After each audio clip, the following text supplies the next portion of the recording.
What if humanity's oldest written words were never meant to tell the beginning, but to warn us about the ending? What if the first civilization wasn't first at all, but the last survivors of something far older? In a climate-controlled archive in Berlin, under glass that filters even the whisper of ultraviolet light, a clay tablet rests on archival foam. It weighs less than a kilogram. Its surface is covered in wedge-shaped marks pressed into clay that hardened 5,000 years ago. Each impression deliberate, each line a decision made by human hands. If you were allowed to hold it, and you wouldn't be, you'd notice something unsettling in the upper right corner. Fingerprints. 4 distinct prints, preserved in the clay before it dried, the whorls and ridges of someone who lived before every empire we know, before Rome, before Greece, before even the pyramids took their final shape. The curator who showed me this tablet in 2019 handled it with cotton gloves and reverence. Turning it, slowly under the examination light. The inscription, she explained, had been translated and retranslated since the tablet's discovery in 1902. The Akkadian script was clear enough, but the meaning remained disturbing. It read, "This is the restoration of what was before." Restoration. Not invention, not creation, restoration. If the Sumerians, the people who gave us the world's first written language, the first cities, the first law codes, were restoring something, then what exactly had been lost? And what did they know of the world before the flood? Before we drift too far into the ruins, take a moment to like this video and subscribe. But only if you're drawn to the kind of history that sleeps between myth and archaeology. And if you're still here, leave a comment telling me where you're listening from and what hour you're keeping. I'd like to imagine this story unfolding across time zones, carried softly into sleep. The story begins not with answers, but with dust. In the late 19th century, between 1889 and 1900, archaeologists working in southern Iraq, then part of the Ottoman Empire, began systematic excavations near ancient Uruk and Eridu. They were looking for the origins of civilization, expecting to find primitive beginnings. Hesitant scratches in mud, trial and error, the slow crawl of human invention from simplicity toward complexity. Archaeological theory demanded it. Darwin's influence was everywhere. Progress was assumed to be gradual, evolutionary, linear. What they found instead shattered that assumption. Thousands of clay tablets emerged from the sand, and with them, a civilization that appeared already advanced. Not struggling toward literacy, literate. Not experimenting with mathematics, employing sophisticated base 60 numerical systems that still shape our division of time and angles today. Not fumbling toward urban planning, building cities laid out in geometric grids, astronomically aligned, engineered with irrigation channels and drainage systems that defied their supposed age. The Sumerians had arrived in history as if stepping out of the ruins of something older. There was no gradual evolution, no slow climb from stone to bronze. The earliest Sumerian cities, Eridu, Ur, Nippur, Uruk, were not chaotic settlements that slowly organized themselves. They were geometric from the start, aligned to celestial events, constructed with architectural knowledge that should have taken centuries to develop. And their language. Sumerian is what linguists call an isolate.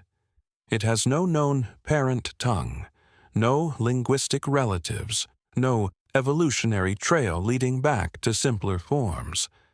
It appeared in the archaeological record fully formed, complete with complex grammar, abstract concepts, technical vocabulary. Every other ancient language we know shows signs of development, borrowing, evolution.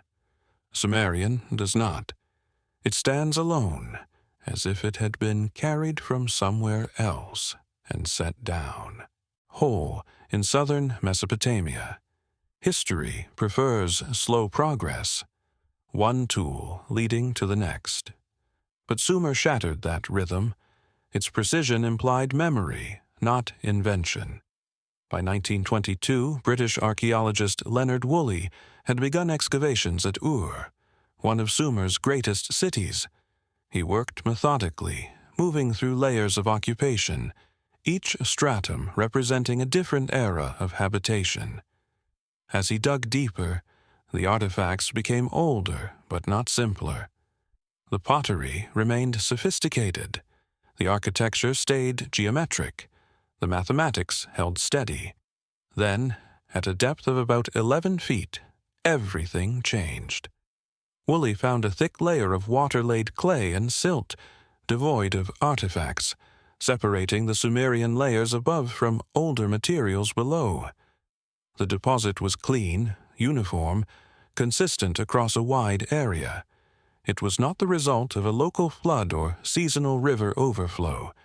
It was evidence of a catastrophic inundation, massive, sustained, covering the landscape in feet of sediment. Similar flood deposits were found at Uruk, at Shuruppak, at Kish. Always the same depth range. Always the same composition. Always dividing Sumerian civilization from what came before. Woolley believed he had found evidence of the biblical flood. The newspapers loved it. But what disturbed him more than the flood itself was what it implied about Sumerian memory. Because the Sumerians had written about this flood in detail, not as myth, but as history. And they had done something with that history that still troubles us today. They had made lists. In a museum in Oxford, another tablet sits under glass, catalogued as the Weld Blundell Prism. It's a four-sided clay document inscribed around 2170 BCE, but the text it preserves is far older. It's called the Sumerian King List, and it does exactly what the name suggests. It lists the kings who ruled in Sumer from the very beginning. The document is strange in structure. It begins with a phrase that appears nowhere else in Sumerian administrative writing. After the kingship descended from heaven, then it lists rulers from the earliest cities, Eridu, Bad Tibira, Larak, Sippar, Shuruppak, with reign lengths that stretch credibility. Alulim, the first king of Eridu, is said to have ruled for 28,800 years. His successor, 36,000 years. 8 kings total before the flood, with reigns averaging 30,000 years each. Scholars have always dismissed this section as purely mythological, and perhaps that's the correct interpretation. But here's what troubles even the skeptics. The format shifts dramatically after the flood marker. Post-flood kings are listed with realistic reign lengths, 20 years, 30 years, 40 years. And many of these later kings are verified by independent archaeological evidence. We have their inscriptions, their palaces, their administrative records. The King List's post-flood section is historically reliable. So, why does the format change exactly at the flood marker? The mainstream explanation is that the pre-flood section is pure mythology, while the post-flood section is history. But this explanation ignores the document's own structure. The King List is not written as mythology. It's written in the administrative style used for tax records, grain inventories, diplomatic correspondence. Its tone is bureaucratic, its organization meticulous. It treats pre-flood and post-flood kings with identical narrative structure. The only difference is the numbers. What if the numbers aren't invention? What if they're corruption, distorted transmission of a calendar system we no longer understand, or reign lengths measured by different standards, or dynastic succession compressed into single names?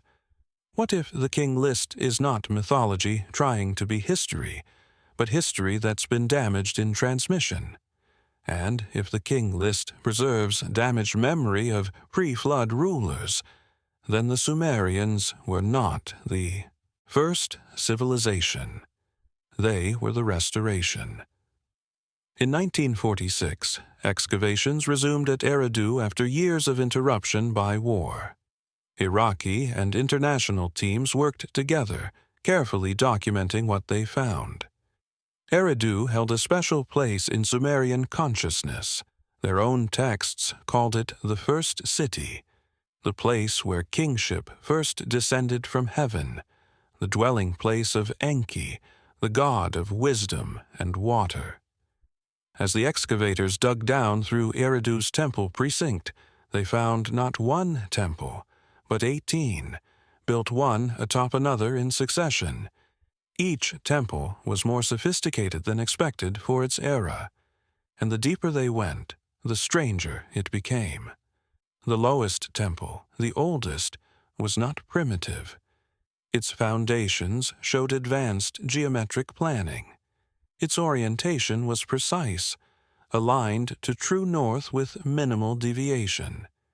Its construction used standardized brick sizes, implying centralized manufacturing and mathematical standards. These are not the characteristics of a first attempt. They're the characteristics of a mature building tradition. But what disturbed the archaeologists most was the reversal of expectation. In most archaeological sites, sophistication increases as you move up through time. Techniques improve. Knowledge accumulates. But at Eridu, the earliest levels showed engineering principles that the later levels seemed to have partially forgotten. It was as if the first builders knew more than their descendants. Carbon dating placed the lowest temple foundations around 5,400 BCE, making Eridu one of the oldest known cities. But even at its earliest levels, it was not primitive. It was deliberate, geometric, aligned. I've stood in archaeological trenches before. Dusty rectangles cut into earth, layers of sediment visible in the walls like pages in a book. There's something visceral about touching stones that were laid before writing existed, before any historical record could tell us why they were. Placed exactly there, at that angle, pointing toward that specific point on the horizon. The stones feel heavier than their physical weight. They carry the mass of intention. At Eridu, the foundation stones of the lowest temple carry that weight, because whoever laid them knew they were building on ground that already mattered. They were not founding a city. They were marking a memory. The astronomical alignments at Eridu are precise enough to be measured. The temple complex is oriented to track the winter solstice sunrise, the summer solstice sunset, and specific stellar risings that would have been visible in the 6th millennium BCE. This level of astronomical knowledge requires more than casual observation. It requires systematic record-keeping over decades, possibly centuries. It requires institutions, infrastructure, literacy, a culture sophisticated enough to value knowledge preservation across generations. But according to the conventional timeline, none of that existed yet at Eridu's founding. Writing wouldn't be invented for another 2,000 years. Cities were just beginning. Agriculture was barely established. The standard narrative says that Eridu represents humanity's first experiment with urban life. Yet Eridu's builders possessed astronomical knowledge that could only have been gathered through long-term observation and inherited record systems. This is what scholars call an anomaly, a data point that doesn't fit the model. The standard response is to minimize the anomaly. Perhaps the alignments are coincidental. Perhaps later builders adjusted earlier structures. Perhaps the astronomical precision is overstated by enthusiastic researchers. These are reasonable skepticisms. Extraordinary claims require extraordinary evidence. But the alignments at Eridu are not unique. They match patterns found at later Sumerian temples, at Göbekli Tepe in Turkey, dated to 9600 BCE. At Neolithic sites across the Near East, the astronomical knowledge is consistent, sophisticated, and far older than it should be according to the evolutionary model of civilization, which implies something uncomfortable. The knowledge came from somewhere else. It was inherited, not invented. And if it was inherited, then someone before the Sumerians knew the stars well enough to map them, track them, and encode their movements in architectural alignments that would last millennia. Linguistic isolates are rare and troubling phenomena. When a language has no known relatives, no parent tongue, no daughter languages, no clear evolutionary pathway, it suggests either extreme age or geographic displacement. It stands alone in the historical record like a puzzle piece from a different puzzle. Sumerian is the oldest known linguistic isolate. It appears in written form around 3500 BCE with no antecedents, and it vanishes from common use by 2000 BCE, replaced by Akkadian, even as it continues to be preserved in temple schools and religious texts, the way Latin persisted in European monasteries long after it ceased to be spoken. But before it vanished, Sumerian gave us the oldest written words in human history. And those words were not simple. They were not tentative experiments in symbolic representation. They were complete sentences, legal contracts, religious hymns, astronomical observations, mathematical calculations, lists of commodities, diplomatic correspondence. The earliest Sumerian texts we have are already sophisticated. There is no visible learning curve, no period where writing is clumsy, approximate, struggling toward precision. The wedge-shaped marks pressed into clay are deliberate from the first examples. The grammar is fully developed. The vocabulary is extensive, including abstract concepts, technical terminology, and poetic metaphor. It's as if someone handed the Sumerians a completed language, and they simply began using it. Modern linguists have tried for over a century to connect a Sumerian to other language families, to link it with Dravidian languages of India, with Turkic languages of Central Asia, with isolated pockets of speech in the Caucasus Mountains. Every attempt has failed. Sumerian remains alone, a language that shares structural similarities with no other tongue on Earth. Unless, and this is speculation that makes academics uncomfortable, unless Sumerian wasn't meant to connect with contemporary languages. Unless it was preserved deliberately, carried by survivors from a different linguistic context, maintained artificially because it contained knowledge that newer languages couldn't yet express. The Sumerians themselves claimed their language came from the gods. Perhaps that's poetry.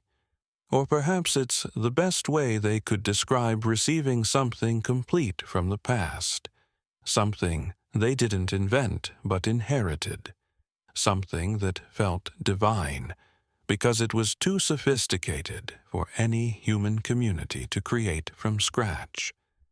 But temples can be explained by religious fervor. Languages can be isolated by geography. Astronomical knowledge can accumulate gradually even without writing. What cannot be explained is what the Sumerians were aligned to observe, and how they knew to look there before anyone should have known those stars existed. In 1853, a British diplomat named Austin Henry Layard was excavating the ruins of Nineveh, the ancient Assyrian capital that had been buried under sand for 2,500 years. He was searching for monuments, sculptures, evidence of imperial grandeur. What he found instead was a library, not a building full of scrolls or parchment. Those had decayed millennia ago, but clay. Tens of thousands of clay tablets, stacked in rooms that had once been the royal archive of King Ashurbanipal, a ruler who understood that power resided not just in armies, but in knowledge. Ashurbanipal had ordered scribes to copy every significant text in the known world, to gather the accumulated wisdom of Mesopotamia into one place where it could be preserved, studied, transmitted. The tablets were shipped to the British Museum in crates. For decades, they sat in storage rooms, waiting for someone who could read them. Cuneiform, the wedge-shaped script of ancient Mesopotamia, had been dead for 2,000 years. No one alive could decipher it.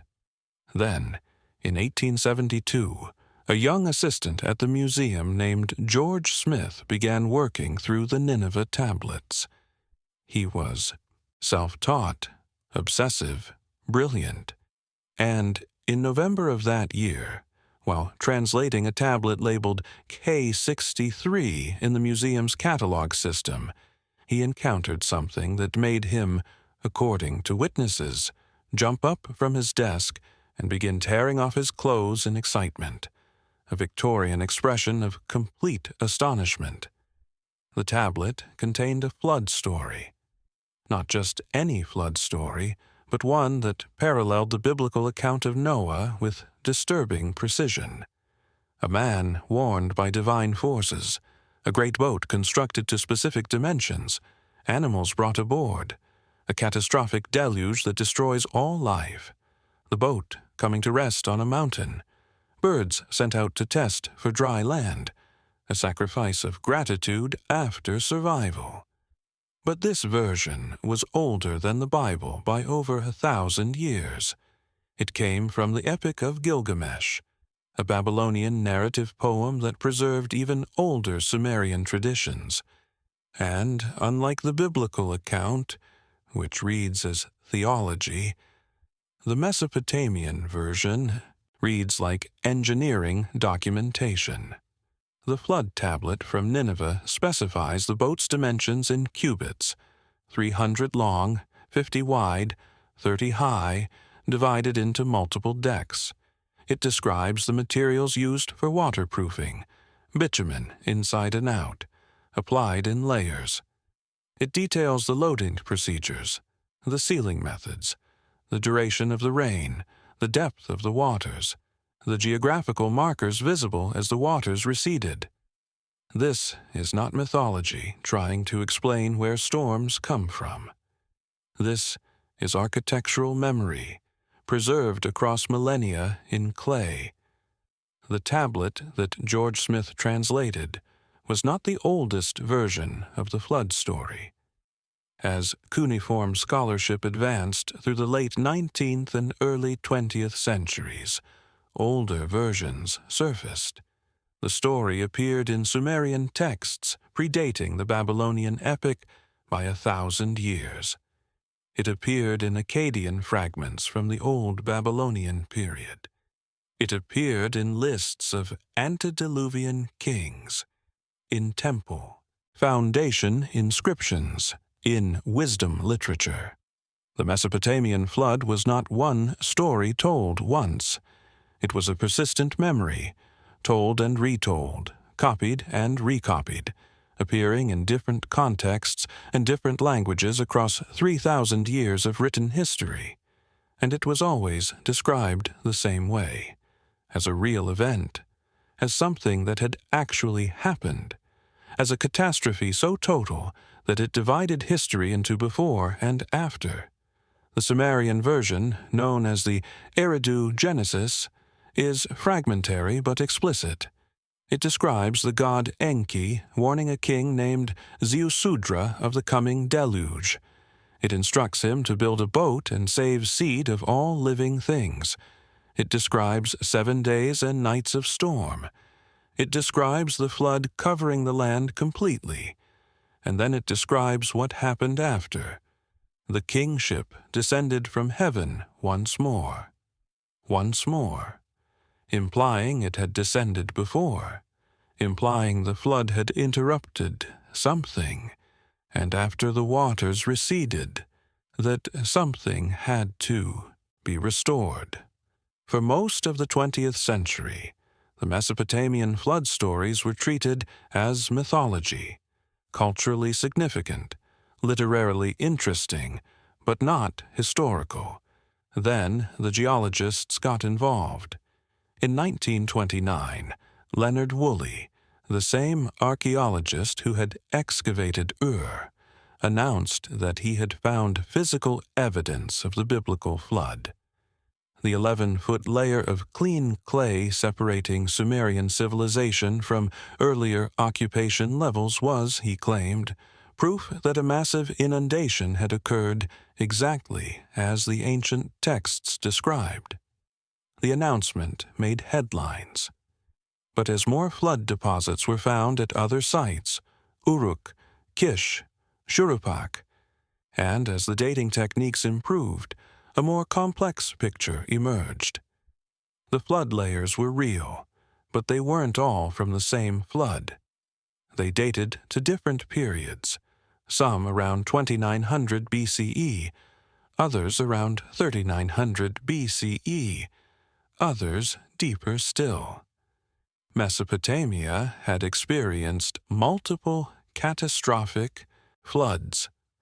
The flat alluvial plain between the Tigris and Euphrates was vulnerable to devastating inundations when snowmelt or monsoon rains coincided with high tides from the Persian Gulf. For early agricultural communities, any one of these floods would have seemed world-ending, destroying cities, obliterating farmland, reshaping the landscape entirely. So perhaps the Mesopotamian flood story was just collective memory of local disasters, amplified through retelling into a universal catastrophe. That was the conclusion most scholars reached by mid-century. Case closed. The flood was real, but regional, mythology, with a kernel of geological truth. Except the flood layers kept going down. In the 1960s and 70s, as radiocarbon dating became more precise, and as geological surveys expanded beyond the immediate Mesopotamian heartland, evidence emerged of floods far more extensive than local river overflow. Marine sediment deposits appeared in places that should have been freshwater environments. Coastal settlements showed signs of catastrophic abandonment around 10,000 to 8,000 BCE. Sea level data indicated rapid rises, not gradual increases, but sudden jumps of several meters occurring within decades. The post-glacial period between 12,000 and 8,000 years ago was geologically violent. As the great ice sheets covering North America and Europe melted, they released staggering volumes of water into the oceans. Sea levels rose over 100 meters in total, drowning coastlines that had been inhabited for millennia. But the rise wasn't steady. It came in pulses, in floods. The most dramatic pulse occurred around 8,200 BCE, when the massive glacial Lake Agassiz, larger than all the Great Lakes combined, breached its ice dam and emptied into the North Atlantic in a matter of weeks. The influx of fresh water was so enormous, it disrupted ocean currents and triggered abrupt climate change across the northern hemisphere. Global temperatures plummeted, coastlines vanished under surging seas, entire landscapes were redrawn. Another pulse occurred around 10,900 BCE at the boundary of an event called the Younger Dryas, a period of rapid cooling that interrupted the end of the last ice age. The cause of the Younger Dryas has been debated for decades, but recent evidence points toward extraterrestrial impact. A comet or asteroid fragmenting an Earth's atmosphere and causing massive wildfires, atmospheric dust, and climate disruption.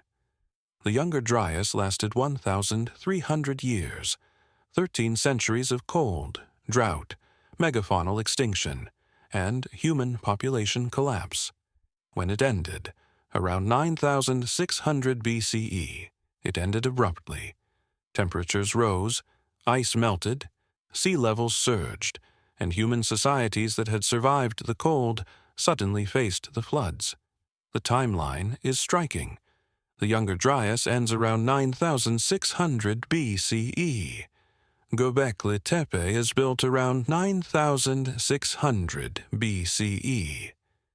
The Sumerian king list places the flood that ended the antediluvian period at roughly the same time in their chronology, once you account for the impossibly long reign lengths that may encode different time measurement systems.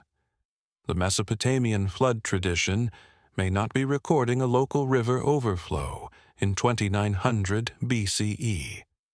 It may be recording something much older, a genuine catastrophe that survivors passed down through oral tradition for 6,000 years before it was finally written onto clay.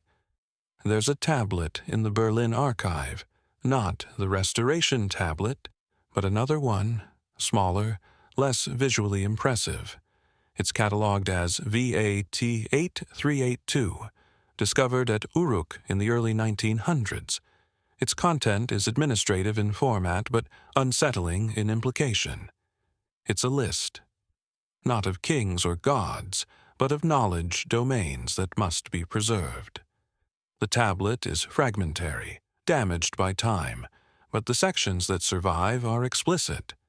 The measurement of fields, the calculation of the heavens, the knowledge of bronze and its making, the courses of water and their redirection, the seeds of grain and their seasons, the signs of the stars and their meanings. Each entry is followed by a phrase, to be preserved before the waters. The tablet has no date. Its script is archaic Sumerian, placing it somewhere in the early dynastic period around 2600 BCE. But the content it describes feels older, a directive from an earlier time, copied and recopied, maintained in temple archives because someone believed it was essential. This is not mythology. This is a preservation protocol, a list of knowledge domains considered so vital that they must survive catastrophe, and the specific mention of water, not fire, not war, not famine, but water, suggests the catastrophe being prepared for was the one already remembered, the flood. If you were a Sumerian scribe in 2600 BCE, copying this tablet from an older exemplar, what would you think? Would you understand it as ancient paranoia, superstition from a more primitive time? Or would you feel what the original authors felt? The weight of responsibility, the urgency of preservation, the knowledge that everything could be lost and must therefore be encoded, distributed, buried in forms that could outlast disaster. Clay endures. Clay, properly baked or sun-dried, can survive millennia buried in sand. It's immune to moisture in ways that papyrus, parchment, and even stone inscriptions are not. The Sumerians chose clay deliberately. They weren't limited by technology. They had wood, leather, stone, metal. They chose clay because clay was the optimal medium for long-term knowledge preservation in a flood-prone environment. They were archivists by necessity. The Abzu appears throughout Sumerian texts as a concept both literal and metaphorical. Literally, it refers to the freshwater aquifer beneath the earth, the subterranean ocean that feeds springs and wells. Metaphorically, it's the source of all wisdom, presided over by Enki, the god, who brought knowledge from before. Temples to Enki were always built over natural springs or artificial wells. At Eridu, the oldest temple in the complex sits directly above a freshwater aquifer, deliberately accessed through channels built into the foundation. Water was brought up into the temple's inner sanctum, where it filled a ritual basin. Priests would perform ceremonies at this basin, symbolically connecting with the Abzu, the waters of deep wisdom. Modern scholars interpret this as fertility symbolism, an association between water and life, and certainly that's part of it.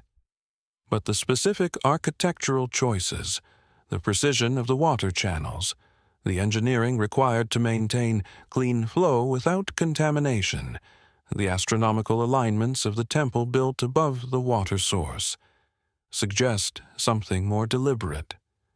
What if the Abzu wasn't just symbolic? What if it represented actual knowledge that had been submerged, lost to flood, preserved in oral tradition, or hidden deliberately in places associated with water? There's a peculiar detail in the Sumerian flood narratives that appears consistently. After the waters recede, the survivors don't simply resume life as before. They're described as recovering knowledge from the Abzu, as if the wisdom needed to rebuild civilization had been stored somewhere safe, somewhere the flood couldn't reach, underground, in water, in the one place that paradoxically survives inundation because it's already submerged. This might be poetic metaphor, or it might be practical description. If you knew a flood was coming and you wanted to preserve knowledge, you wouldn't put it above ground where water could reach it.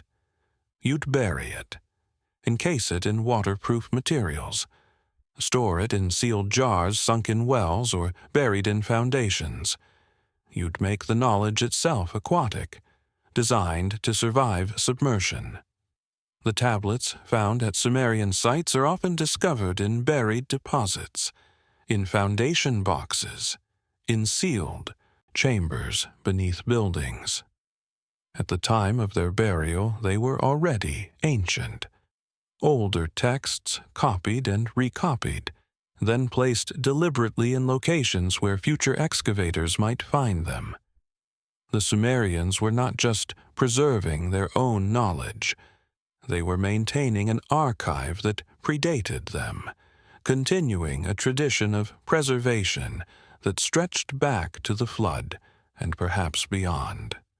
Astronomical precision appears too early in the Sumerian record to make sense without inheritance. The Venus tablet of Amisaduqa, dated to around 1700 BCE, but recording observations from earlier periods, tracks the appearances and disappearances of Venus with accuracy that requires centuries of continuous observation to verify. Venus has a complex synodic period, the time it takes to return to the same position relative to Earth and the Sun, of 583.92 days.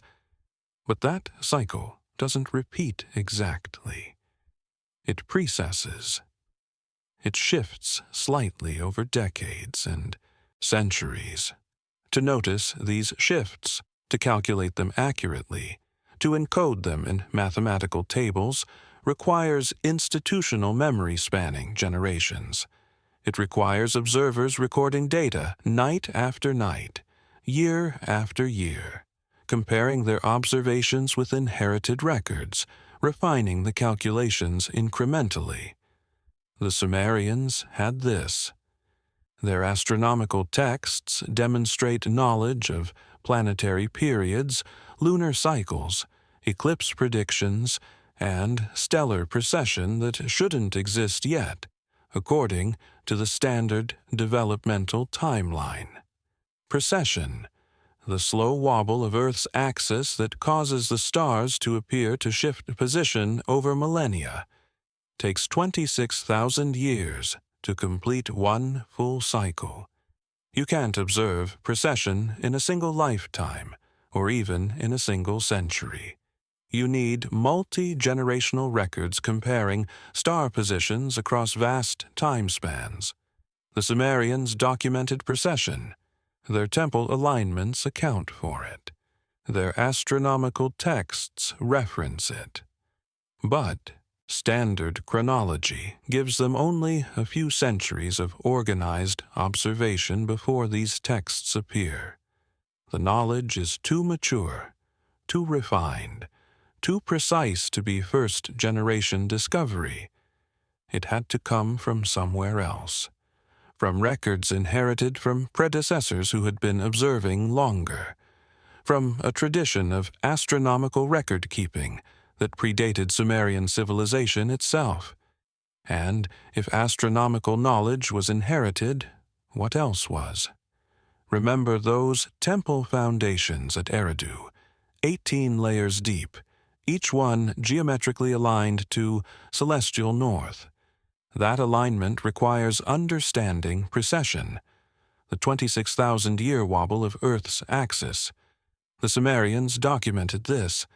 But to notice precession, you need multi-generational records spanning centuries.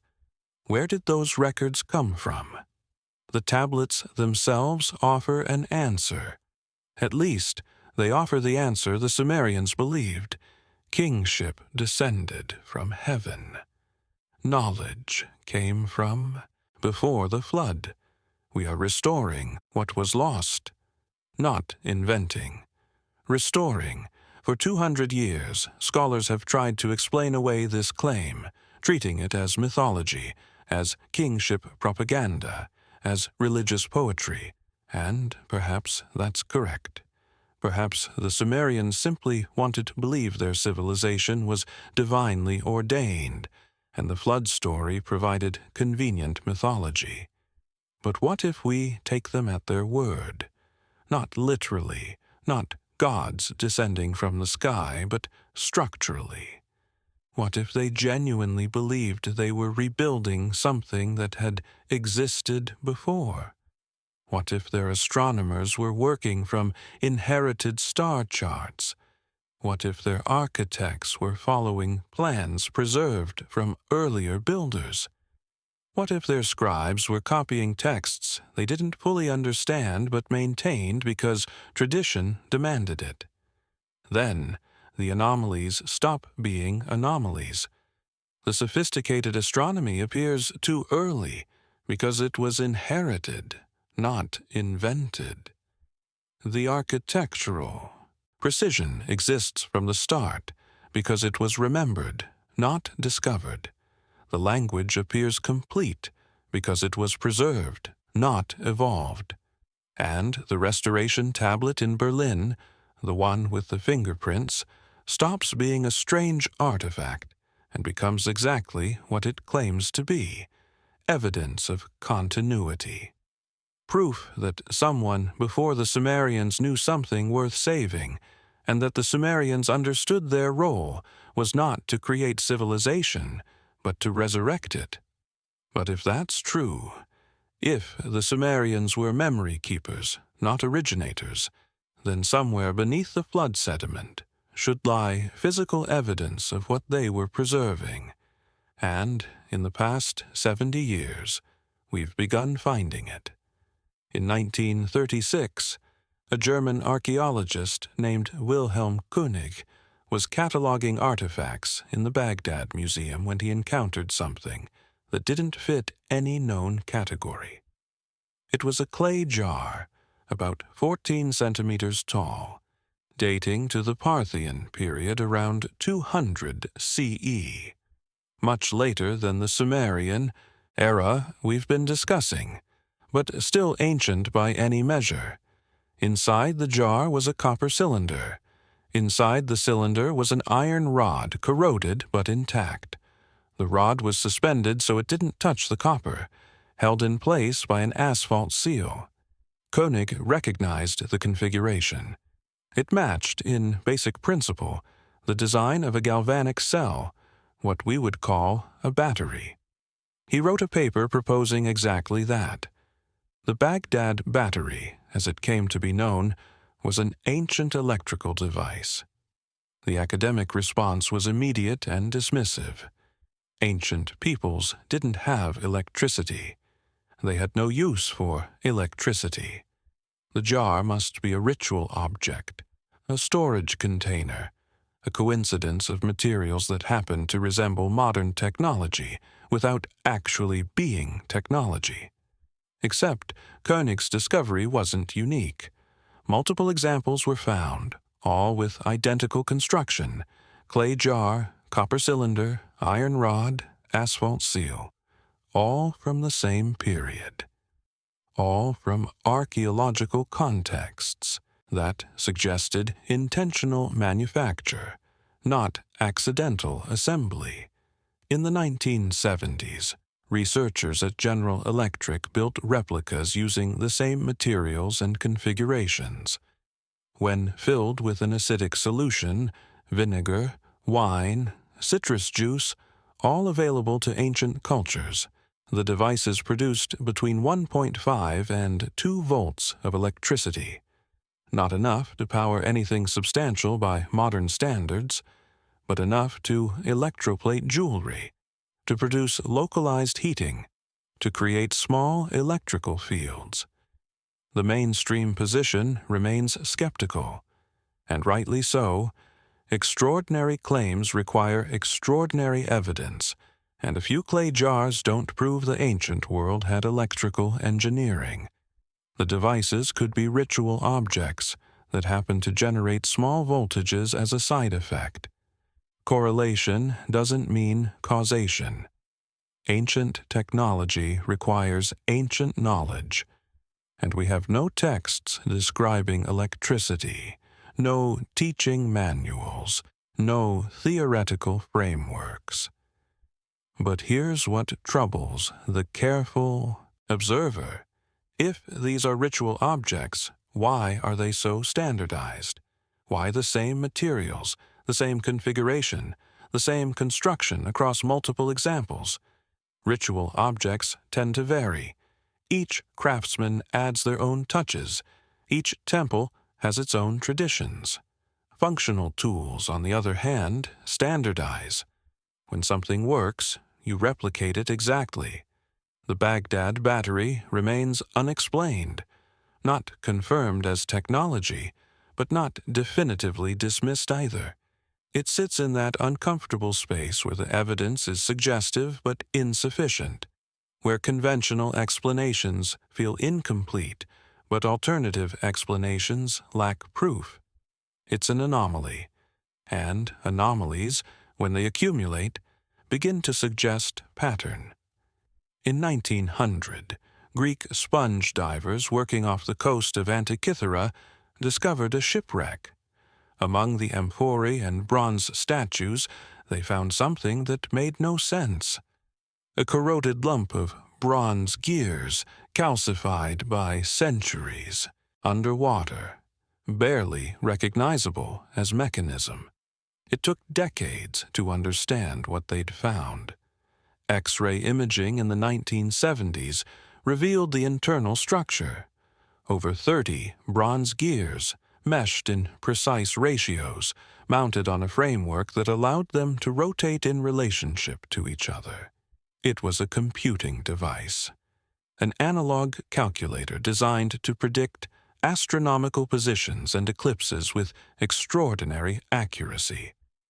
The Antikythera mechanism, as it's now called, dates to around 100 BCE. It shouldn't exist. There's nothing comparable in the historical record for another 1,000 years. The precision bronze casting required to make those gears, the mathematical knowledge required to calculate the gear ratios, the astronomical understanding required to model planetary movements. All of it appears fully formed in this single device, with no visible precedent and no successor for a millennium. It's as if someone in ancient Greece built a mechanical calculator, and then that knowledge simply vanished.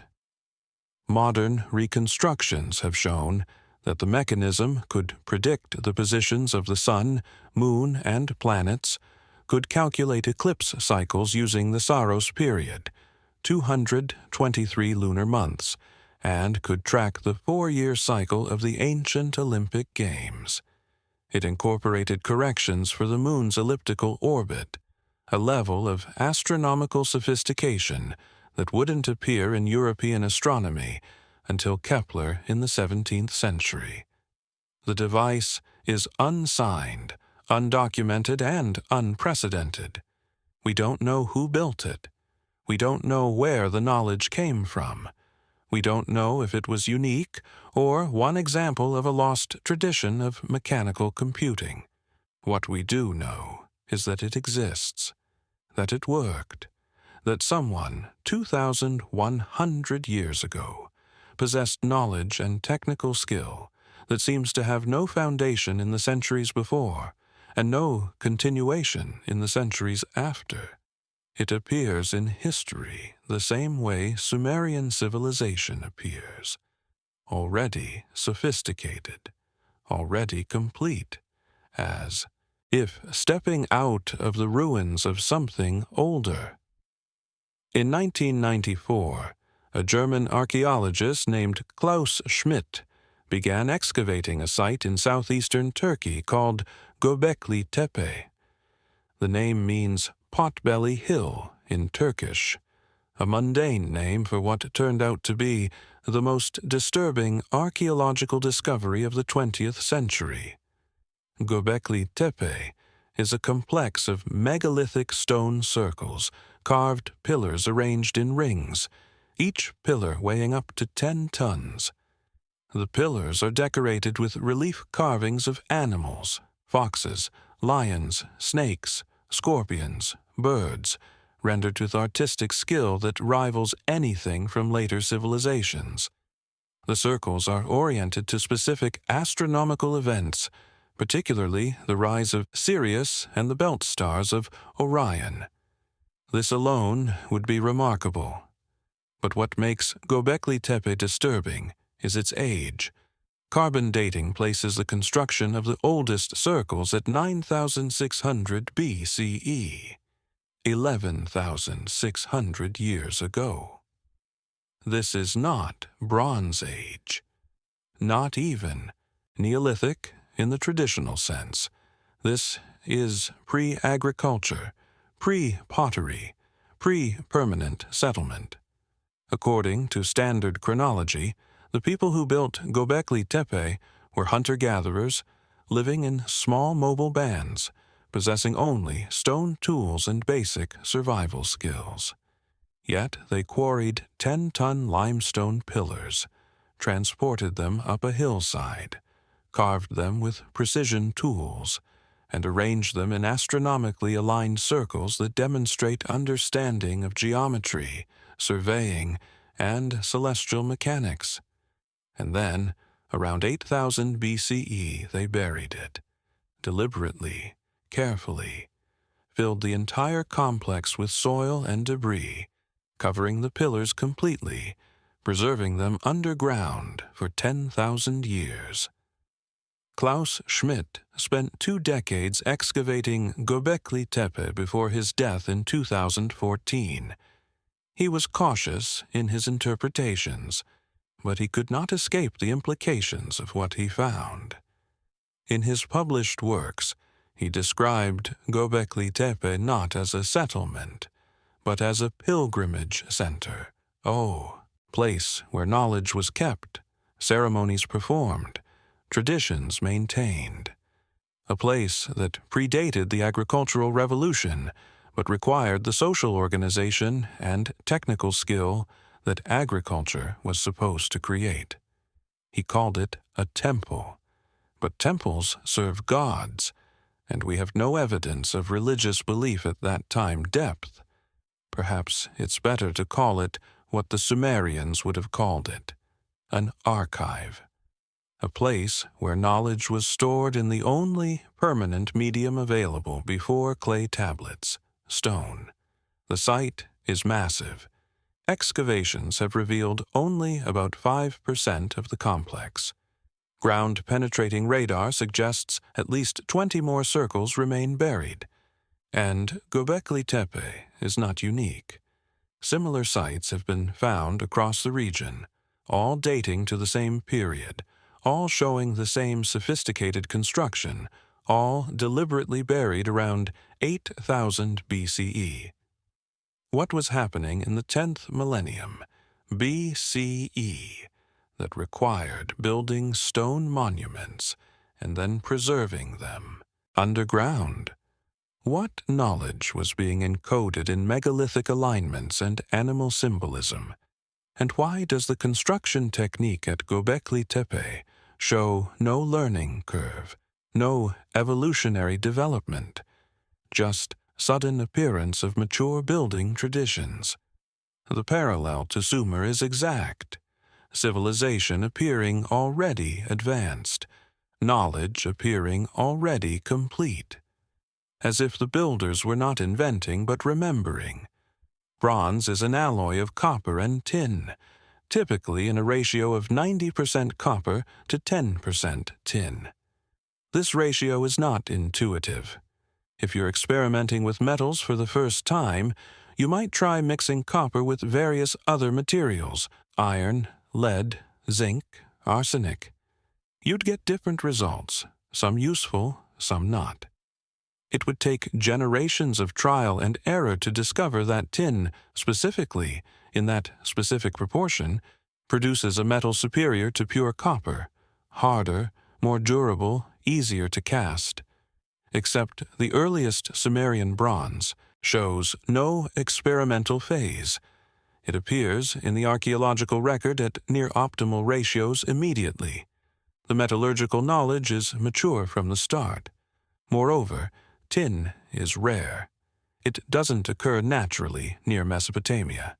The closest major tin sources are in Afghanistan, over 2,000 kilometers away across mountains and deserts, or in Anatolia, equally distant to the northwest.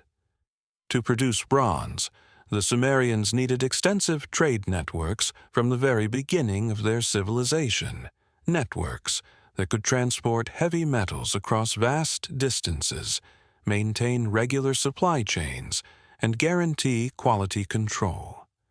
This level of economic organization requires infrastructure, administration, writing systems, standardized weights and measures, diplomatic relationships, all the things that are supposed to develop gradually as civilizations mature. But in Sumer, they exist from the start. The earliest cities already have bronze workshops, already have trade connections to distant tin sources, already have quality control standards that produce consistent alloys. Where did the metallurgical knowledge come from? How did they know where to find tin? How did they establish trade routes before they had cities to trade from?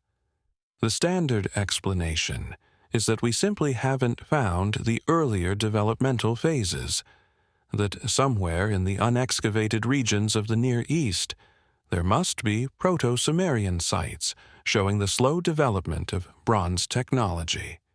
Perhaps. But we've been excavating Mesopotamia for 150 years. We've found thousands of sites, and the developmental phase never appears. What appears instead is sudden sophistication, technical knowledge applied immediately and successfully, as if someone handed the Sumerians a complete metallurgical manual, and they simply started following it. In 1929, a Turkish naval officer named Piri Reis presented a gift to Sultan Suleiman the Magnificent, a world map beautifully drawn on gazelle skin, showing not only the Mediterranean and Europe, but also the Atlantic Ocean, the Americas, and the coast of Antarctica. This would be unremarkable, except for one detail. Piri Reis's map was drawn in 1513, 21 years after Columbus's first voyage, at a time when most of the Americas remained unexplored, and Antarctica wouldn't be officially discovered for another 300 years. The map is genuine, authenticated by historical records, housed in the Topkapi Palace Museum in Istanbul. Piri Reis himself wrote notes in the margins explaining his sources. He had compiled the map from older charts, some dating back centuries, including maps from the time of Alexander and charts used by Columbus himself. What makes the map controversial is the southern coastline. It appears to show Antarctica, not as the ice-covered continent we know today, but with accurate coastal detail that matches the actual geography beneath the ice. Modern seismic surveys have confirmed that the coastline drawn on the Piri Reis map corresponds to the bedrock geography of Antarctica, hidden under 2 miles of ice. The mainstream explanation is that this is coincidence, or that the coastline is actually South America misdrawn. But when you overlay the Piri Reis map with modern satellite data, the correspondence is too precise for simple error. The longitude is accurate. The major coastal features align. The relative positions of geographic markers match. If the map is accurate, it implies that Antarctica was surveyed before it was covered by ice, which means before roughly 4000 BCE, when the last ice-free period ended in that region. And if ancient cartographers mapped Antarctica when it was ice-free, then sophisticated navigation, surveying, and map-making existed far earlier than conventional history allows. The Piri Reis map is not alone. The Oronteus Phineus map from 1531 shows Antarctica centered on the South Pole, ice-free. The Boache map from 1737 shows Antarctica as 2 separate land masses with a waterway between them, which is accurate beneath the ice, but wouldn't be confirmed until the 1950s. All these later maps claim to be based on ancient sources. Could they all be coincidence? Could medieval and Renaissance cartographers have simply invented accurate geography through lucky guessing? Perhaps. But the accumulation of accurate details, coastlines, islands, continental shapes that match modern surveys, becomes harder to dismiss as each new analysis is performed. And there's a Sumerian connection. The earliest known world maps come from Mesopotamia, clay tablets showing continental geography that extends far beyond Sumerian trade routes. One tablet from the 6th century BCE shows 3 continents surrounded by ocean, with notation of regions beyond the known world where the sun does not shine, possibly a description of polar regions. How did Bronze Age Mesopotamians conceptualize continents they'd never visited? How did medieval cartographers access ancient maps showing geography that wouldn't be surveyed again until the 20th century? The conventional answer is that they didn't, that the maps are inaccurate, overinterpreted, or misunderstood. But every few years, another detail is confirmed, another correspondence is found, and the coincidences accumulate into pattern. In the Berlin archive where this investigation began, there's another tablet, smaller than the Restoration inscription, less celebrated, catalogued as VAT 17,220, discovered at Babylon in 1906, dated to the Neo-Babylonian period but copied from older sources. It's a wisdom text, advice literature. The genre is common in Mesopotamian archives: instructions for living well, moral guidance, practical philosophy. But this particular tablet contains a section that has troubled translators for over a century. 7 cities stood before the sky water fell. 7 cities whose names are lost. 7 cities whose stones still hold light, though buried beneath the earth. In each city, knowledge was kept. In each city, teachers maintained the old ways. When the waters rose, the teachers departed to the high places. They carried what could be carried. They buried what must endure. They instructed the children. You are memory keepers. You are not the first. The text continues with specific instructions: how to preserve texts in sealed jars, how to mark locations for future excavators, how to encode knowledge in architectural alignments that can survive when writing cannot. It reads not as mythology, but as protocol, disaster, preparedness, written by people who had experienced disaster. The 7 cities mentioned in the tablet have never been identified archaeologically. No sites match the descriptions. No evidence confirms their existence. They remain references without reference, names without places, as if whatever they were has been so thoroughly buried or destroyed that only the memory remains. Or perhaps they haven't been found yet. Göbekli Tepe was unknown until 1994. Entire Sumerian cities remained buried under sand until the 20th century. The ocean has risen 120 meters since the last ice age, drowning coastlines where human populations were concentrated. The archaeological record is incomplete by definition. We can only excavate what's accessible, what hasn't been destroyed, what hasn't been covered by water or sediment or urban development. If 7 knowledge centers existed before the flood, deliberately located in different regions to distribute risk, deliberately designed to preserve information through catastrophe, we wouldn't expect to find them easily. We'd expect them to be buried, submerged, hidden in exactly the ways the tablet describes, and we'd expect their knowledge to resurface gradually, carried by survivors, encoded in traditions, appearing in the historical record not as invention, but as restoration. Those fingerprints in clay, the restoration inscription, the king lists impossible ages, the flood sediment at Ur, the astronomical precision, the bronze without experimentation, the buried temples, the 7 knowledge centers. They're not anomalies. They're symptoms of inheritance. The Sumerians weren't recording their own civilization's beginning. They were recording its restoration after the ending of something else, and the evidence for that something else, physical, geographical, geological, has been emerging slowly for 70 years.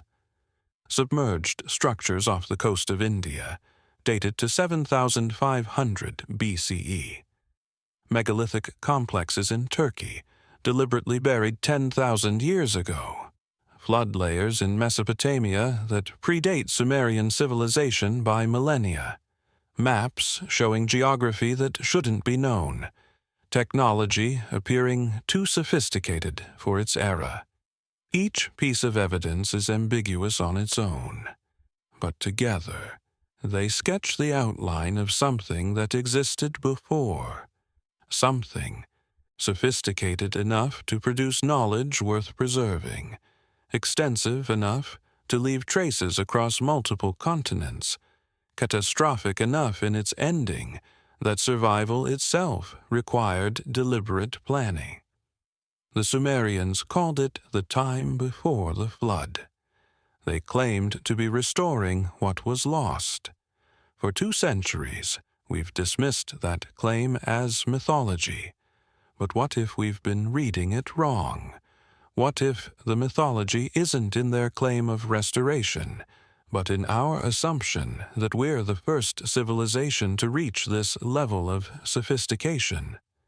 What if humanity has built itself up before, been knocked down by catastrophe, and rebuilt from memory?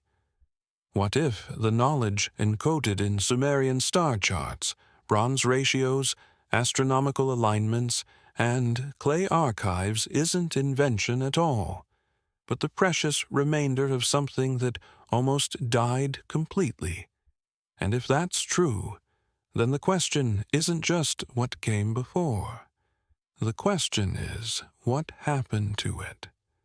How did a civilization, sophisticated enough to map continents, predict eclipses, and build megalithic monuments, vanish so completely that only its knowledge survived, carried by refugees encoded in traditions, buried in clay by scribes who understood they were the last link in a chain that must not break? The answer lies in water, in geological catastrophe, in rapid sea level rise and climate collapse, in the moment when the world ended and survival became the only priority. And that answer is written not just in Sumerian tablets, but in the earth itself, in sediment layers, in drowned coastlines, in the genetic record of human populations that barely survived. The ocean remembers what we've forgotten. In 2002, marine archaeologists using side-scan sonar off the coast of Gujarat, India, discovered something impossible in the Gulf of Cambay. Geometric structures 40 meters underwater, stretching across nearly 9 kilometers. The sonar images showed grid patterns, building foundations, what appeared to be streets arranged in right angles, artifacts recovered from the site, pottery, carved wood, fossilized bone, were sent for carbon dating. The results came back. 7,500 BCE. Mainstream archaeology was skeptical. The structures could be natural formations, geological features misinterpreted as human construction. The carbon dates could be contaminated. The entire discovery could be over-enthusiastic interpretation of ambiguous data. And perhaps that's correct. The site, now called Dwarka, or the Gulf of Cambay ruins, remains controversial, its status uncertain. But it's not alone. Off the coast of Yonaguni, Japan, divers have documented massive stone terraces, platforms, and carved features underwater since 1987. The formations show tool marks, right angles, geometric precision. Geologists argue over whether they're human-made or natural erosion patterns that happen to look artificial. Carbon dating of coral growth on the structures suggests they've been submerged for at least 10,000 years. In the Mediterranean, off the coast of southern Greece, lie the ruins of Pavlopetri, a complete Bronze Age city underwater, dated to around 2800 BCE. Its streets, buildings, and courtyards are preserved beneath the waves, a snapshot of urban planning from when the site was still above sea level. In the North Sea, between Britain and mainland Europe, an entire landscape called Doggerland was drowned by rising seas around 6,500 BCE. Fishing trawlers occasionally pull up Mesolithic tools, carved bone, evidence of human habitation across what was once dry land, connecting Britain to continental Europe. Thousands of square kilometers of inhabited territory simply vanished underwater as the ice sheets melted. The pattern is global. Every coastline tells the same story. Between 12,000 and 6,000 years ago, the sea rose over 120 meters, drowning the continental shelves where human populations were concentrated. River deltas, coastal plains, productive lowlands, all submerged. And because humans naturally settle near water, near trade routes, near productive river valleys, the vast majority of early human settlements would have been in exactly the areas that are now underwater. We're not excavating human prehistory where it happened. We're excavating the high ground, the mountains, the inland refuges where survivors fled. The cities, if they existed, are under hundreds of feet of seawater, buried under millennia of sediment, inaccessible to conventional archaeology. When the Sumerian Tablets speak of cities swallowed by water, of knowledge preserved before the flood, of survivors carrying wisdom to the high places, perhaps that's not mythology. Perhaps that's accurate description of what actually happened when the coastlines disappeared. The Younger Dryas remains the most dramatic climate event in recent human history. Around 10,900 BCE, during what should have been gradual warming at the end of the last ice age, global temperatures suddenly plummeted by 15 degrees Fahrenheit in the span of decades. The cold lasted 1,300 years, 13 centuries of drought, megafaunal extinction, and human population collapse. What caused it? For decades, the prevailing theory involved disruption of Atlantic Ocean currents by glacial meltwater. But in the past 20 years, evidence has accumulated for something more catastrophic: extraterrestrial impact. A thin layer of sediment dated to the Younger Dryas boundary contains unusual concentrations of platinum, nanodiamonds, spherules of melted glass, and other markers consistent with high-energy impacts or atmospheric explosions. The distribution is global. The layer appears in North America, Europe, Asia, even in ice cores from Greenland. The hypothesis, still debated, but increasingly supported, is that a comet fragmented in Earth's atmosphere around 10,900 BCE, triggering massive wildfires, atmospheric loading with dust and smoke, and abrupt climate change. The impact hypothesis explains the sudden onset of the Younger Dryas, the continent-scale wildfires evident in charcoal layers, the extinction of North American megafauna like mammoths and saber-toothed cats, and the genetic bottleneck visible in human populations from this period. Genetic studies show that around 10,000 BCE, human population across the planet was reduced to perhaps 1,000 to 10,000 breeding pairs, an 80 to 90% reduction from previous population estimates. This is the signature of catastrophe, not gradual attrition, but sudden, massive die-off affecting populations globally. When the Younger Dryas ended around 9,600 BCE, it ended as abruptly as it began. Temperatures rose, ice sheets collapsed, and the survivors faced a new threat: floods. The melting of continental ice sheets released staggering volumes of water. Sea levels rose meters per century, sometimes faster, during catastrophic dam burst events like the draining of glacial Lake Agassiz. Coastlines that had been stable for millennia were redrawn in generations. Entire landscapes vanished, and the survivors, those who had endured the cold, the drought, the starvation, now faced the rising waters with whatever knowledge they'd managed to preserve. Around 9,600 BCE, exactly when the Younger Dryas ended and the floods began, something remarkable happened at Göbekli Tepe. Hunter-gatherers, according to conventional models, organized themselves to quarry, transport, and erect massive stone pillars arranged in astronomically aligned circles. This timing is not coincidental. It's responsive. The monument building at Göbekli Tepe looks like crisis response, like survivors regrouping, pooling resources, prioritizing knowledge, preservation over immediate survival. Because building stone temples doesn't feed anyone. It doesn't provide shelter. It doesn't improve hunting success. It only makes sense if you believe knowledge itself is worth preserving, even at the cost of labor that could be used elsewhere.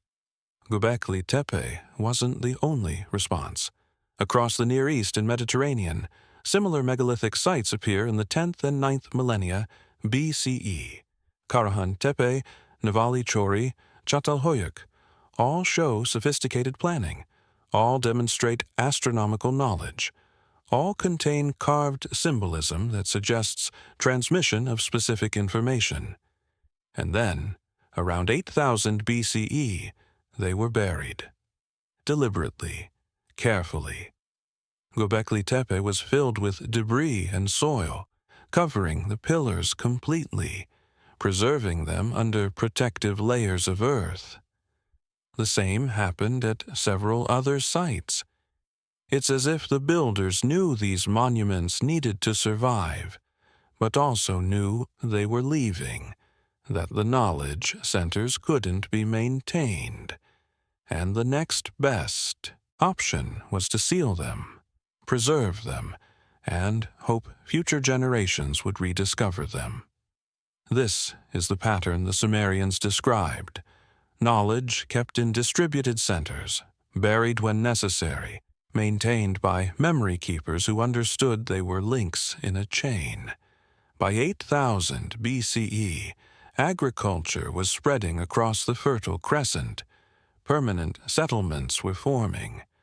The mobile, hunter-gatherer lifestyle that had characterized humanity for 100,000 years was ending, replaced by sedentary farming communities. Standard archaeology interprets this as progress, the agricultural revolution, the foundation of civilization. But viewed through the lens of catastrophe survival, it looks different. It looks like adaptation, like survivors learning to produce food reliably in a changed climate, developing new social structures to replace what had been lost, encoding knowledge in new forms, because the old forms, whatever they were, had failed to survive the Younger Dryas. And when those agricultural communities eventually developed writing around 3,500 BCE, the first things they wrote down were not simple accounting records, but complex astronomical tables, king lists that stretched back before the flood, and restoration texts claiming to preserve knowledge from before, as if writing was invented not to record the present, but to secure the past. The 7 cities mentioned in the Babylonian tablet have geographic clues embedded in the text, though the clues are fragmentary and obscure. The tablet mentions cities of the sunrise lands and cities of the sunset lands, suggesting an east-west distribution. It mentions cities of the mountain and cities of the shore, suggesting both inland and coastal locations. If you were designing a knowledge preservation network, you'd do exactly that. Distribute across geography, across climate zones, across ecological regions. Redundancy. If one region experiences catastrophe, others might survive. If coastal areas flood, mountain sites endure. If northern regions freeze, southern regions might escape. Göbekli Tepe in Turkey, mountain region, 9,600 BCE, deliberately buried. Jericho in the Jordan Valley, spring-fed oasis, occupied continuously since 9000 BCE, showing evidence of fortifications far earlier than defensive needs would suggest. Çatalhöyük in central Turkey, large Neolithic settlement, 7,500 BCE, showing sophisticated urban planning and artistic traditions. Nivali Çori in southeastern Turkey, megalithic site, 8,400 BCE, similar construction to Göbekli Tepe, also deliberately buried. Jerf el Amar in Syria, circular stone structures, 9,500 BCE, astronomical alignments, ritually destroyed and buried. Each site shows characteristics of knowledge centers rather than ordinary settlements. Monumental architecture disproportionate to population, astronomical alignments requiring long-term observation, artistic traditions that suggest teaching and transmission, and in several cases, deliberate burial or abandonment that preserved the sites for future discovery. Are these the 7 cities? Perhaps not. Perhaps those references point to even older sites, now underwater or destroyed completely. But the pattern exists. Distributed knowledge centers, built in the aftermath of catastrophe, maintained for centuries, then sealed when they could no longer be defended or inhabited.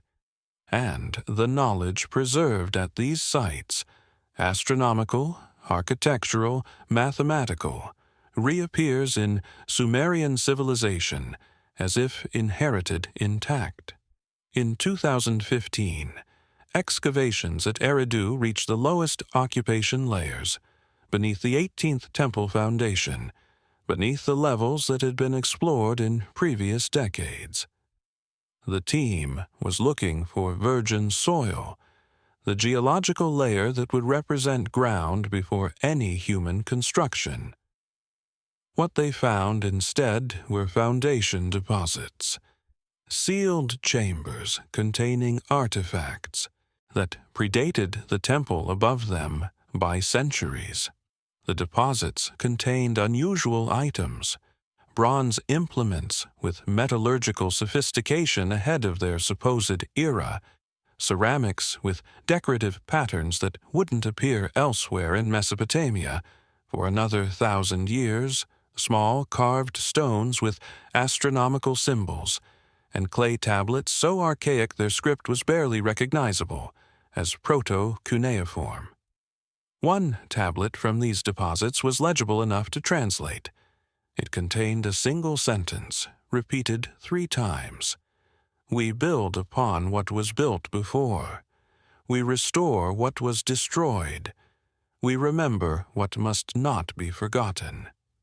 The carbon dates for these foundation deposits pushed Eridu's origins back to approximately 5,400 BCE, several centuries earlier than the accepted chronology.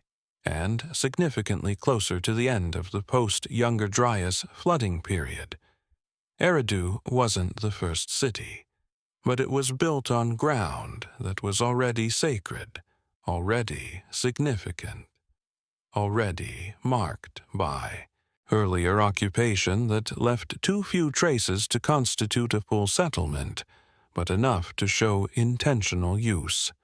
The site was chosen because it was remembered, and if Eridu was built on memory, then perhaps all of Sumerian civilization was an entire culture organized around the project of restoration, of recovering what the flood had taken, of encoding in clay and bronze and stone the knowledge that must survive the next catastrophe.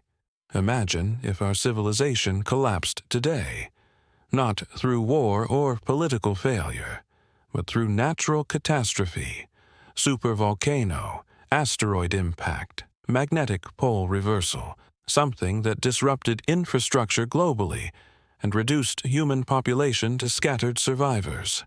What would persist? Digital knowledge would vanish almost immediately. Hard drives require electricity. Servers require maintenance. Within decades, all our accumulated digital information would be inaccessible, corrupted, gone. Paper archives would decay within centuries. Fire, moisture, insects, bacteria, paper is fragile. Libraries would crumble, books would rot. Within 1,000 years, very little written material would survive unless specifically preserved in climate-controlled environments that no longer exist. Stone monuments would last longest. Buildings, statues, bridges, the massive infrastructure of concrete and stone would persist for millennia, slowly eroding but recognizable. And if those monuments were deliberately aligned to astronomical features, if they encoded mathematical constants in their proportions, future archaeologists might notice the patterns. The optimal preservation strategy combines both: durable, physical monuments for long-term survival, and encoded information within those monuments that can be decoded by any future civilization, sophisticated enough to measure angles and track stars. This is exactly what we find in ancient sites. Not because ancient peoples were more advanced than us, but because they'd learned through bitter experience what survives catastrophe and what doesn't. The Sumerians chose clay tablets. Clay, properly baked or sun-dried, survives burial, flooding, even fire. It's immune to insects, resistant to decay, stable across millennia. They chose astronomical alignments in temple architecture. They chose base 60 mathematics embedded in measurement systems. They chose symbol systems that could be learned from context even if the language was lost. They weren't primitive. They were strategic. They were survivors implementing a preservation protocol because they knew, from inherited memory, from tablets copied from older tablets, from oral traditions maintained across generations, that knowledge is fragile and catastrophe is inevitable. The fingerprints in clay, the restoration inscription. The king lists impossible ages dividing history at the flood. The 11-foot sediment layer at Ur containing marine materials. The astronomical precision requiring centuries of observation. The bronze technology appearing without experimental phase. The linguistic isolate suggesting transplanted language. The temples built upon older foundations. The buried megalithic sites predating agriculture. The 7 knowledge centers distributed across regions.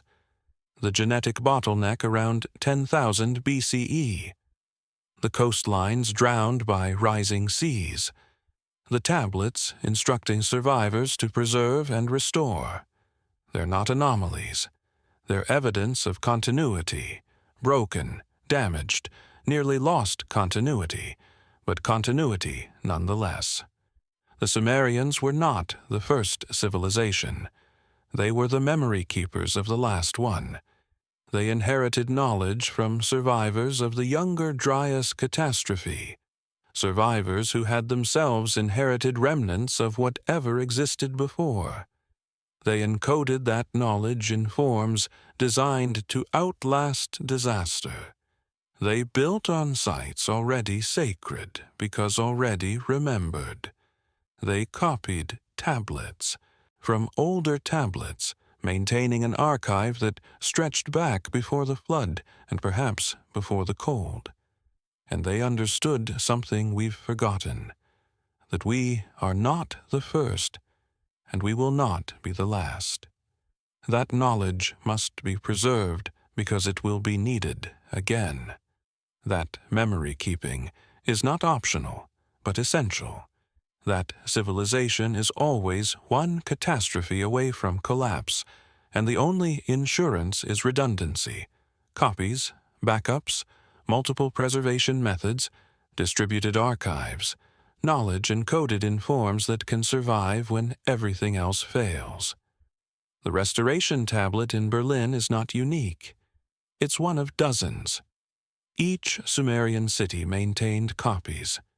Each temple library preserved the essential texts. Each scribal school taught students to copy accurately, transmit faithfully, maintain continuity, because they knew what would happen if they didn't. Return now to the Berlin archive, to the climate-controlled room where the IU restoration tablet rests on archival foam under protective glass. The lights are dimming. Evening in Berlin. The museum will close soon, leaving the archives in darkness except for the faint glow of security systems. The tablet will rest there, as it has rested for 5,000 years, first in Mesopotamian soil, then in archaeological storage, now in a modern museum designed to preserve what might otherwise be lost. A curator will check the environmental sensors, verify the humidity levels, ensure the protective systems are functioning. These are the modern memory keepers, doing essentially the same work as Sumerian scribes, maintaining archives, preserving knowledge, transmitting to the future what must not be forgotten. The inscription remains. This is the restoration of what was before. We've interpreted it as arrogance, as mythology, as religious propaganda, but perhaps it's simply accurate. Perhaps the Sumerian scribe who pressed those marks into clay 5,000 years ago was stating a fact, that Sumerian civilization was consciously rebuilding what the flood had destroyed, recovering what the Younger Dryas had nearly obliterated, restoring what the rising seas had drowned. And perhaps those fingerprints visible in the clay, the whorls and ridges of human hands that dried before the tablet hardened, belong to someone who understood their role in a chain stretching backward and forward, who knew they were not creating but continuing, who felt the weight of responsibility that comes with being the last link between past and future. The work continues. Museums preserve artifacts. Archives maintain documents. Universities teach methods of analysis and preservation. Digital repositories back up information across multiple servers. We encode knowledge in diverse forms, distribute it geographically, maintain redundancy. We are memory keepers, though we've forgotten that's what we are. We've forgotten that civilization is always provisional, always vulnerable, always dependent on the deliberate work of preservation. We think progress is linear, inevitable, irreversible. We think knowledge once gained cannot be lost. The Sumerians knew better. They'd inherited the memory of catastrophe, of collapse, of knowledge systems that failed to survive. They built their civilization as an archive, their cities as backup systems, their texts as time capsules designed to outlast disaster. And they left us not just the knowledge they preserved, but the method, the understanding that memory keeping is not optional but essential, that knowledge must be encoded in forms that can survive when we cannot, that the greatest gift we can give the future is not our technology or our power, but our accumulated understanding, preserved carefully, transmitted faithfully, restored when necessary. Somewhere beneath the dust of southern Iraq, more clay tablets wait. In sealed jars, in collapsed buildings, in temple foundations yet to be excavated. Some contain accounting records, grain inventories, legal contracts, the ordinary business of civilization. But others contain copies of the essential knowledge, the texts deemed important enough to preserve across generations, the wisdom that must survive. And in those tablets, pressed into clay by hands long turned to dust, are fingerprints, not metaphorical ones, actual prints, whorls and ridges preserved in hardened mud, the physical touch of people who knew they were links in a chain that must not break. They lived in a world still recovering from catastrophe. They saw the flood sediments in their excavations. They copied king lists describing impossibly long rains before the waters rose.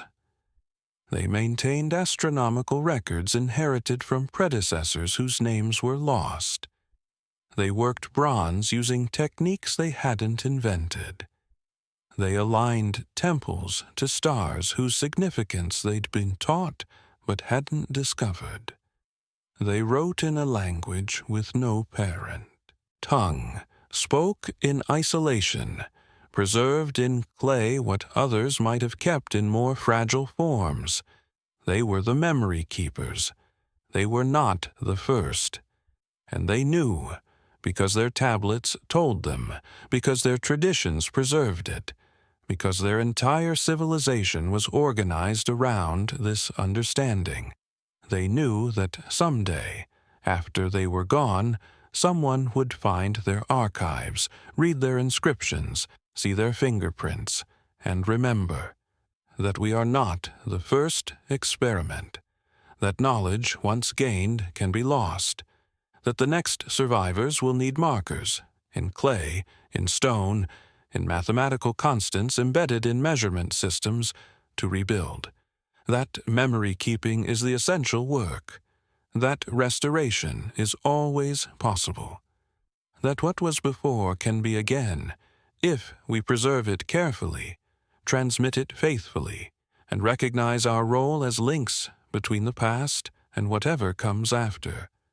The tablet in Berlin still reads, "This is the restoration of what was before."